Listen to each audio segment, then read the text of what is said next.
ദാവീദിൻ്റെ ഒരു പ്രത്യേകതയുണ്ട്. എപ്പോഴും ദാവീദിൽ കാണുന്ന ഒരു പ്രത്യേകത, ദാവീദ് ദൈവത്തോട് ആലോചന ചോദിച്ചാണ് ഓരോ കാര്യങ്ങളും ചെയ്യാറുള്ളത്. ദൈവത്തോട് ദാവീദ് ഒരിക്കലൊരു ആലോചന ചോദിക്കുന്നു. കർത്താവേ, ഞാൻ യഹൂദ പട്ടണങ്ങളിലേക്ക് പോകട്ടെ എന്ന് ചോദിക്കുന്നു. കർത്താവ് പറഞ്ഞു, പൊയ്ക്കൊള്ളാൻ പറയുന്നു. എവിടേക്ക് പോകട്ടെ? ഹെബ്രോനിലേക്ക് പോകാനാണ് പറയുന്നത്. 2 ശമൂവേൽ 2-ാം അധ്യായം നോക്കിയാൽ മനസ്സിലാകും. അപ്പോൾ ദാവീദ് ഹെബ്രോനിലേക്ക് പോകുന്നുണ്ട്. അവിടെ അദ്ദേഹം കുടുംബസമേതം പോയി ആ പട്ടണങ്ങളിൽ പാർക്കുകയാണ് ചെയ്യുന്നത്.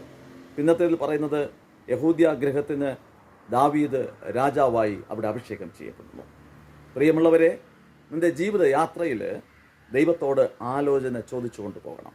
ചെറുതും വലുതുമായ കാര്യങ്ങളിൽ അനുനിമിഷം, അനുദിനം ഓരോ കാര്യങ്ങളിലും ദൈവത്തോട് ആലോചന ചോദിച്ചാൽ ദൈവം നമുക്ക് ആലോചന നൽകും.